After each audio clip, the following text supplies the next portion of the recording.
ಎಲ್ರಿಗೂ ನಮಸ್ಕಾರ. Welcome back. ಇವತ್ತು ಸಂಡೇ ಆಗಿರೋದ್ರಿಂದ ಏನಾದರೂ ಸ್ಪೆಷಲ್ ಅಡುಗೆ ಮಾಡ್ಕೊಳ್ಬೇಕು ಅಂತ ಇದ್ದರೆ ನನ್ನ ಯೂಟ್ಯೂಬ್ ಚಾನಲ್ನ ಚೆಕ್ಔಟ್ ಮಾಡಿ. ನಾನಿವತ್ತು ಸ್ಪೆಷಲ್ಲಾಗಿ ಮೇಕೆ ತಲೆ ಸಾಂಬಾರು ಮಾಡ್ತಾಯಿದ್ದೀನಿ. ಅದೇ ತಲೆ ಮಾಂಸ ಅಂತ ಹೇಳ್ತಾರಲ್ಲ, ಅದ್ರದ್ದು ಸಾಂಬಾರು ಮಾಡ್ತಾಯಿದ್ದೀನಿ. ರುಚಿ ಅಂತೂ ಸಖತ್ತಾಗಿರುತ್ತೆ. ನಿಮಗೇನಾದರೂ ಮಂಡಿ ನೋವು, ಕಾಲು ನೋವು, ಸೊಂಟ ನೋವು ಇದ್ದರೆ ವಾರಕ್ಕೆ ಒಂದು ಸತಿ ಅಥವಾ 15 ದಿನಕ್ಕೆ ಒಂದು ಸತಿ ತಗೊಳ್ಳೋದು ಉತ್ತಮ. ಸೊ ಹೇಗೆ ಮಾಡೋದು ಅಂತ ನೋಡೋಣ. ಮೊದಲಿಗೆ ನಾನಿಲ್ಲಿ 1 kgಯಷ್ಟು ತಲೆ ಮಾಂಸನ ಒಂದು 5-6 ಸಲ ತೊಳೆದು ಇಟ್ಕೊಂಡಿದ್ದೀನಿ. ಇವಾಗ ಕುಕ್ಕರ್ಗೆ ಒಂದು 2ರಿಂದ 3 ಟೇಬಲ್ ಸ್ಪೂನ್ ಎಣ್ಣೆ ಹಾಕ್ಕೊಂಡು 2 ಈರುಳ್ಳಿನ ಸಣ್ಣದಾಗಿ ಕಟ್ ಮಾಡಿ ಹಾಕ್ಕೊಳ್ತಾ ಇದ್ದೀನಿ. ಗೋಲ್ಡನ್ ಬ್ರೌನ್ ಬರೋವರೆಗೂ ಈರುಳ್ಳಿನ ಚೆನ್ನಾಗಿ ಫ್ರೈ ಮಾಡ್ಕೊಳ್ಬೇಕು.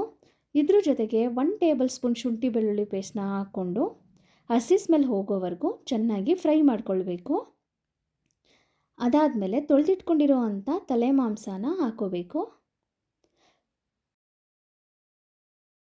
ಅರ್ಧ ಚಮಚದಷ್ಟು ಅರಿಶಿನ ಪುಡಿ, ಹಾಗೆ 1.5 ಚಮಚದಷ್ಟು ಉಪ್ಪನ್ನು ಹಾಕ್ಕೊಂಡು ನೀಟಾಗಿ ಮಿಕ್ಸ್ ಮಾಡ್ಕೊಳ್ಬೇಕು.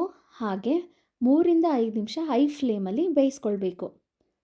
ಸೊ ಇದು ಮಟನ್ ಬೇಯೋದಕ್ಕೆ ಸ್ಟಾರ್ಟ್ ಆದಮೇಲೆ ನೀರು ಬಿಟ್ಕೊಳ್ಳುತ್ತೆ. ಈ ನೀರು ಸುಂಡಬೇಕು. ಈ ನೀರು ಸುಂಡಿದ ನಂತರ ಮಟನ್ ಅರ್ಧದಷ್ಟು ಬಿಸಿನೀರನ್ನ ಹಾಕ್ಕೊಳ್ಬೇಕು.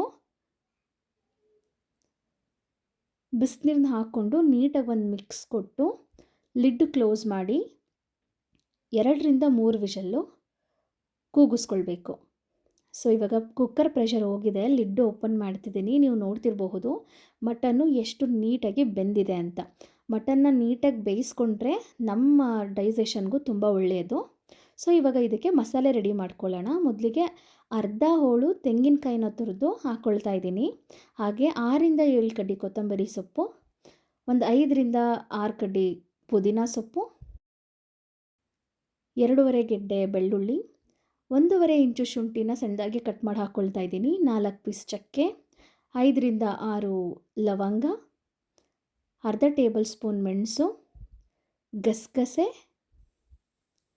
ಹಾಗೆ ಅರ್ಧ ಟೊಮ್ಯಾಟೊ, 1 ಈರುಳ್ಳಿನ ಸಣ್ಣದಾಗಿ ಹೆಚ್ಚಿಟ್ಕೊಂಡಿದ್ದೀನಿ, ಅದನ್ನು ಹಾಕ್ಕೊಳ್ತಾ ಇದ್ದೀನಿ. ಇದ್ರ ಜೊತೆಗೆ 2 ಟೇಬಲ್ ಸ್ಪೂನ್ ಖಾರದ ಪುಡಿ,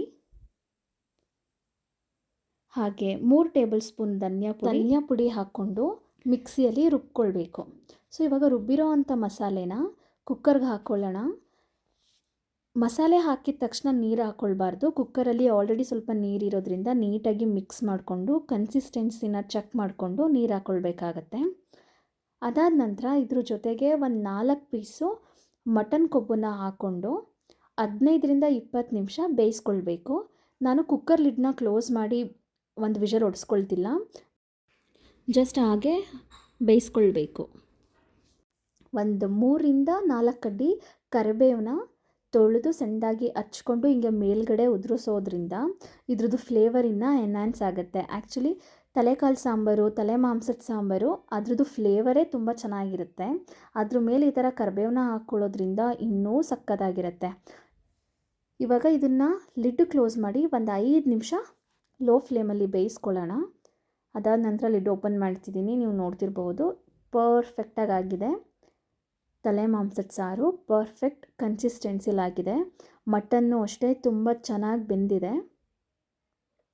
ಈ ಥರ ಹದವಾಗಿ ಬೇಯಿಸ್ಕೊಳ್ಬೇಕು.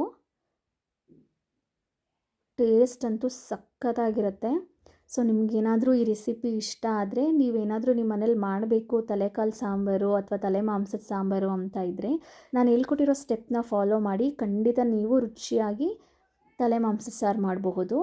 ಇದಕ್ಕೆ ಬೆಸ್ಟ್ ಕಾಂಬಿನೇಷನ್ ಅಂದರೆ ರಾಗಿ ಮುದ್ದೆ ತಲೆ ಮಾಂಸದ ಸಾರು ತುಂಬ ಚೆನ್ನಾಗಿರುತ್ತೆ. ಸೊ ವೀಕ್ಲಿ ಒನ್ಸ್ ಅಥವಾ 15 ದಿನಕ್ಕೆ ಒಂದು ಸತಿ ಈ ಥರ ಮಾಡ್ಕೊಂಡು ತಿನ್ನೋದ್ರಿಂದ ನಮ್ಮ ಹೆಲ್ತ್ಗೆ ಒಳ್ಳೆಯ ಪ್ರೋಟೀನ್ ಮತ್ತು ಐರನ್ ಕಂಟೆಂಟ್ ಸಿಗುತ್ತೆ. ಈ ರೆಸಿಪಿ ನಿಮಗೆ ಇಷ್ಟ ಆಯಿತು ಅಂತ ಅಂದ್ಕೊಳ್ತೀನಿ. ಇಷ್ಟ ಆಗಿದ್ದರೆ ಲೈಕ್ ಮಾಡಿ, ಕಮೆಂಟ್ ಮಾಡಿ, ಶೇರ್ ಮಾಡಿ. ಯಾರ್ಯಾರು ಸಬ್ಸ್ಕ್ರೈಬ್ ಮಾಡ್ಕೊಂಡಿಲ್ವೋ ಪ್ಲೀಸ್ ಸಬ್ಸ್ಕ್ರೈಬ್ ಮಾಡ್ಕೊಳ್ಳಿ. Thank you so much.